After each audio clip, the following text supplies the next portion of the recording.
The study मंच के YouTube channel में आपका स्वागत है।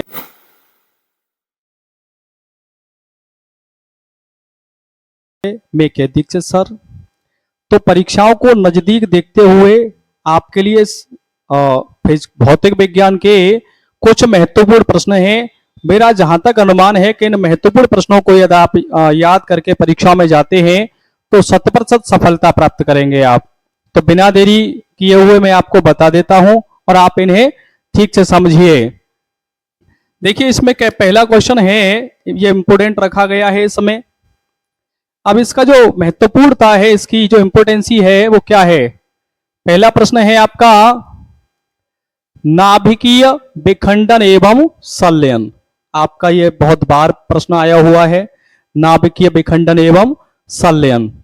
तो नाभिकीय विखंडन एवं संलयन को आपको याद करके जाना है, परीक्षा में ये मोस्ट है, तो कई बार पूछा गया है।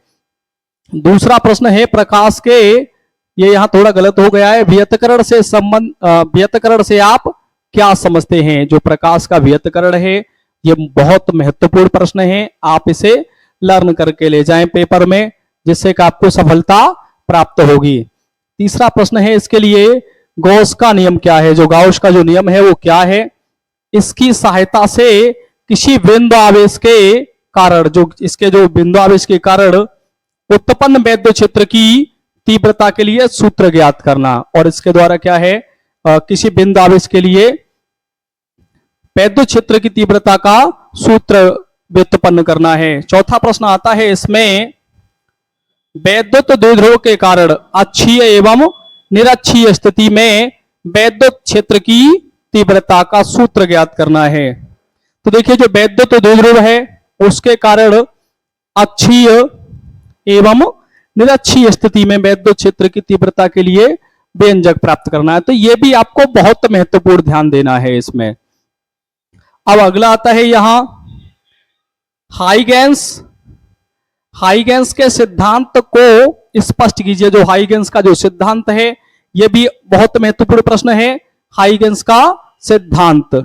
अगला आता है, देखिए यह बहुत महत्वपूर्ण है, इससे न्यूमेरिकल भी बनते हैं। एलसीआर अनुनादी परिपथ के लिए व्यंजक प्राप्त कीजिए। तो आपको सबसे मेहनत ज्यादा करनी है तो एलसीआर परिपथ से। किससे बिटाओ, एलसीआर परिपथ से। आप अनसॉल्व्ड उठा के देखें, पिछले ईयर के जो भी पेपर हैं उन्हें उठा के देखें, इसमें से एक प्रश्न जरूर देता है, घुमा के दे देगा पर देगा जरूर।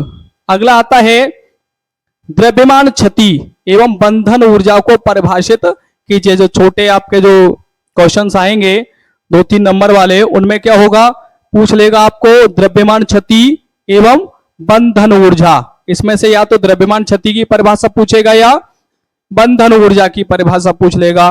कभी कभी यहां डिफरेंस भी पूछ लेता है, अंतर भी पूछ लेता है यहां।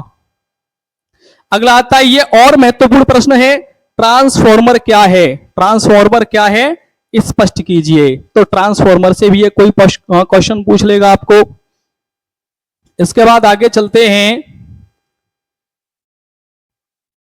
आप ध्यान देंगे, देखो बेटा यहां,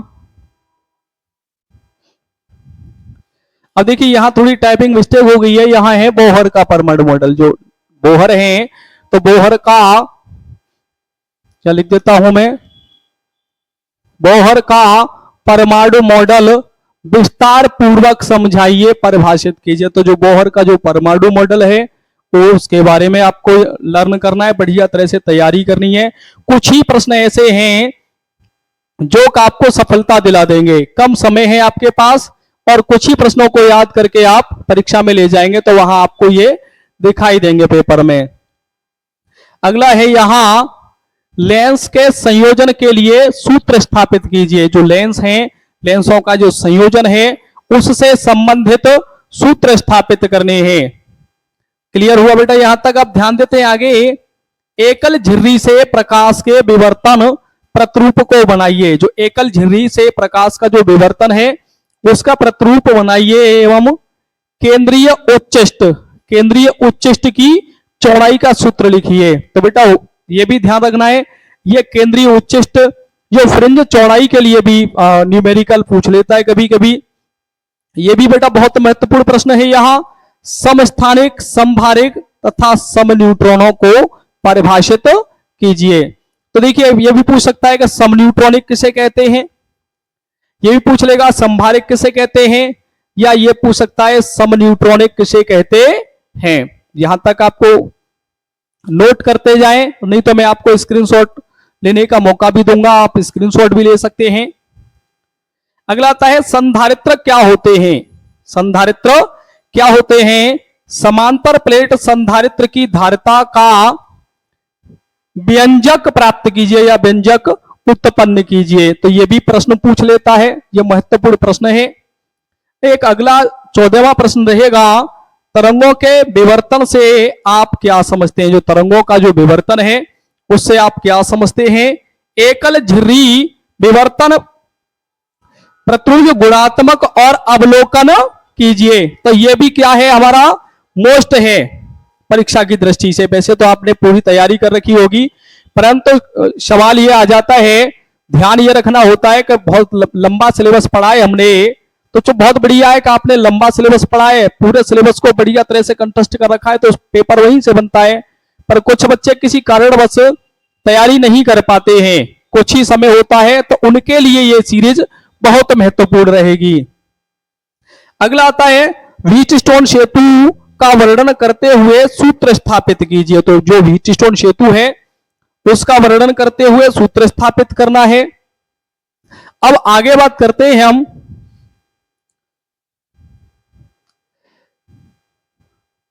देखिए बेटा आगे 16वां प्रश्न रहेगा, मेलस का नियम लिखिए। जो मेलस है, मेलस का नियम लिखिए। अगला होगा विद्युत चुंबकीय तरंगों की विशेषताएं लिखिए। जो विद्युत चुंबकीय तरंगे हैं उनकी विशेषताएं लिखिए एवं बायो सेवर्ट का नियम लिखो। जो बायो सेवर्ट का है वो नियम लिखिए तथा इसका सूत्र भी उत्पन्न कीजिए। इसका सूत्र भी डेरिवेट करना है आपको।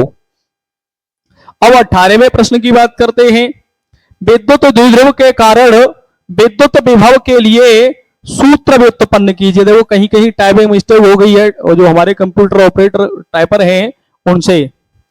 अगला है, ध्यान दो बेटा, यहां प्रकाश वैद्युत प्रभाव, ये बहुत महत्वपूर्ण प्रश्न है। प्रकाश वैद्युत प्रभाव, प्रकाश वैद्युत प्रभाव किसे कहते हैं, किसी प्रकार से पूछा जा सकता है यह प्रश्न। अब अगला है 20, क्वेश्चन नंबर 20, किसी पतले लेंस के लिए लेंस मेकर सूत्र स्थापित कीजिए। क्या पूछ सकता है बेटा आपको, लेंस मेकर सूत्र के लिए जो सूत्र है वो व्युत्पन्न करवा सकता है आपसे। 21 है बेटा, एम्पियर का परिपथीय नियम लिखिए। एम्पियर का जो परिपथीय नियम है वो लिखना है आपको, एम्पियर का परिपथीय नियम। अब बात करते हैं द्रव तरंगे, जो द्रव्य तरंगे हैं क्या है। जो देवरोगली जो समीकरण है वो भी लिखिए। क्या लिखना है, देवरोगली समीकरण लिखिए। तो देखिए ये कुछ प्रश्न हैं, इसके बाद एक अगली सीरीज दे रहे हैं आपको। इस वीडियो के बाद नेक्स्ट वीडियो होगी, उसमें क्या होगा, आपको कुछ और प्रश्न दिए जाएंगे। उसमें आपको विकल्प के बारे में भी बताया जाएगा, जो ऑब्जेक्टिव एमसीक्यू जो प्रश्न आते हैं उसके बारे में भी बताया जाएगा, छोटे बड़े सभी प्रश्नों के बारे में अगली सीरीज में भी बताया जाएगा। तो ये भी बहुत महत्वपूर्ण है। आप यदि कुछ इन प्रश्नों को लर्न करके जाते हैं एग्जाम में, तो मेरे को पूर्ण विश्वास है आप 100% सफलता प्राप्त करेंगे।